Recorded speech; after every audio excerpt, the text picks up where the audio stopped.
बघा।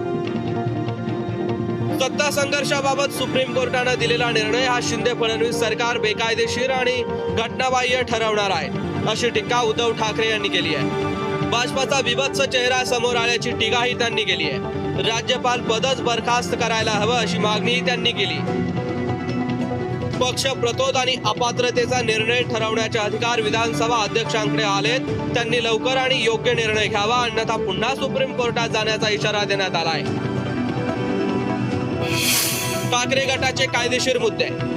भरत गोगावले यांची नियुक्ती बेकायदेशीर ठरवल्यानं त्यावेळी पक्ष प्रतोद हे सुनील प्रभू होते, हे स्पष्ट झालेलं आहे। अजय चौधरी यांची एकनाथ शिंदे यांच्या जागी गटनेतेपदी केलेली निवड वैध ठरते। गटनेता म्हणून चौधरींना कोर्टाने मान्यता दिलेली आहे। 22 जून 2022 रोजी एकनाथ शिंदे यांची गटनेतेपदी केलेली निवड ही अवैध, यामुळे शिंदेंची गटनेतेपदाची मान्यताही कोर्टाने काढून घेतलेली आहे। उपाध्यक्षांनी सभागृहात 40 जणांनी विरोधात मतदान केल्याचं स्पष्ट केलेलं आहे, हे रेकॉर्डवर आहेत, त्यामुळे या सुनावणीला जास्त वेळ लागू नये। राजकीय पक्षाच्या अध्यक्षालाच गटनेता आणि प्रतोद निवडीचा अधिकार तो विधिमंडळ पक्षाच्या प्रमुखाला नाही। 2019 साली उद्धव ठाकरे हे पक्षप्रमुख होते, याबाबतचा ठराव कोर्टाने मान्य केलेला आहे। निवडणूक आयोगाने जो निर्णय दिलाय त्यावरही कोर्टाने भाष्य केलंय। केवळ विधिमंडळ पक्षातील बहुमत पाहून कुणाचा पक्ष हे ठरवता येणार नाही। पक्षाची घटना, सदस्य संख्या, संघटना हे बघावं लागेल। विलीनीकरण शिंदे गटाने केलेले नाही, त्यामुळे त्यांची अपात्रता निश्चित। सुप्रीम कोर्टाने पहिल्यांदा संधी अध्यक्षांना दिली आहे, त्यात निर्णय झाला नाही तर सुप्रीम कोर्ट निर्णय देईल। याचिका अपात्रतेच्या मुद्द्यावर आहे, त्यामुळे ज्या दिवशी घटना घडली त्यावेळी प्रतोद कोण, पक्षप्रमुख कोण, पक्ष कुणाकडे, यावर निर्णय होईल। शिंदे गटाला बचावाची संधी नाही, काही वेळेचा प्रश्न आहे। विधानसभा अध्यक्षांकडे पाठपुरावा करून लवकरात लवकर 15 दिवसात निर्णय व्हावा, यासाठी प्रयत्न करणार। विधानसभा अध्यक्षांची निवडही अपात्रतेची टांगती तलवार असलेल्या 39 आमदारांच्या मतांनी झालेली आहे। ज्या दिवशी हे 39 आमदार अपात्र होतील त्या दिवशी अध्यक्षांनाही पायउतार व्हावं लागणार आहे।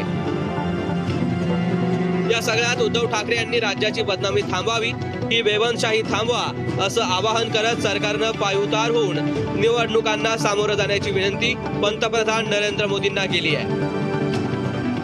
सत्ता पिपासूपणा हा एक वेगळा भाग झाला, पण गद्दारी करून, हरामखोरी करून आणि सगळ्यात महत्वाचं म्हणजे ज्या हिंदू हृदय सम्राट शिवसेना प्रमुखाने मी पुन्हा सांगेन की हिंदुत्वाच्या रक्षणाची, हिंदूंच्या रक्षणाची जबाबदारी बाकी सगळे पळाले होते तेव्हा आपल्या शिरावरती घेतली होती। त्यांच्यासह शिवसेना चोरून आपली बटीक बनवण्याचा प्रयत्न जो आपण चालवलेला आहात तो काल सर्वोच्च न्यायालयाने उघडा पाडलेला आहे। म्हणून महाराष्ट्राची ही बदनामी ताबडतोब थांबवावी, तातडीने या सरकारला पाय उतार होणं भाग पाडलं गेलं पाहिजे आणि लवकरात लवकर निवडणुका घेतल्या जाव्यात, ही आमची मागणी आहे। पक्षाला त्यांना चिन्ह आणखीन धनुष्यबाण दिलं, ज्याच्यावरती सुप्रीम कोर्टने सांगितलं की तुम्हाला अशा प्रकारे फक्त लेजिस्लेटिव्ह पार्टीच्या मेंबर्स वरती तुम्हाला देता येणार नाही। दुसऱ्या बाजूला शेड्यूल 10 मध्ये जे 3 कलम वगळल्याच्या नंतर जो बचाव उरतो तो फक्त मर्जरचा राहतो, तो यांनी घेतलेला नाही।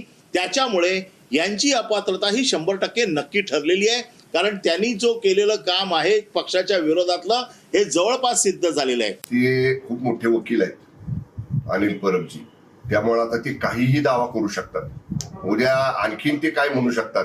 त्यामुळे त्यांच्या असल्या पोकळ दाव्यांकडे आम्ही आता लक्ष देत नाही आणि मला वाटतं माध्यमांनी सुद्धा त्यांच्याकडे फारसं लक्ष देण्याची गरज नाही। तर दुसरीकडे संजय राऊत यांनी या निर्णयामुळे सरकारची पूर्ती नाचक्की झाल्याचं सांगितलंय।